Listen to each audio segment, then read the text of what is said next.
Welcome to our video for sizing females for survival armor.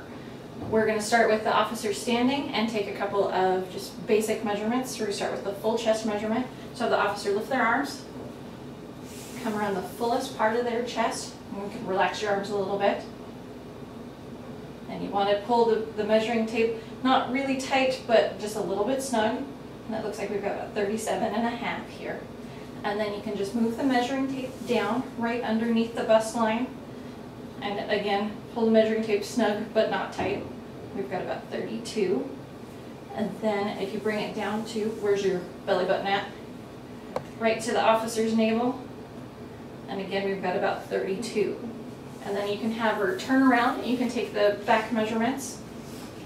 You want to take it from the base of the neck down to where the top of the duty belt would be. And on her, we're looking at about 14. And then there's also, we want to do kind of a back width or side seam to side seam. So from the side seam of her shirt, across her back here to the other side seam, it's about 16 here. And then what we need to do is have her sit down in a relaxed position, just like she's in a car or at a desk. And the first measurement you want to take is her front measurement, just from the clavicle notch down to her navel or where her duty belt is sitting. That's about 14 inches on her. And then for the rest of them, we'll need a straight ruler. It's usually best to use something that you can't see through. It's just easier to read that way.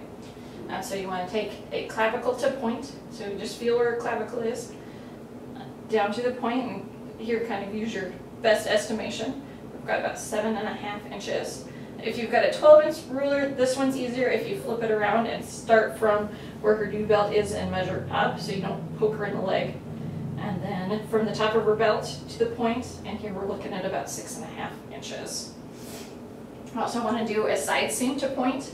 So again, just under the officer's arm at the seam of their shirt, out to the point, and about 4.5 inches. And the very last one that you need to take is from point to point, about 7.5 inches. It's also important that you get the officer's height and weight as well as their bra and cup size. You'll also want to know what type of bra that the officer wears on duty because it will make a difference about how big the vest needs to be. Thank you.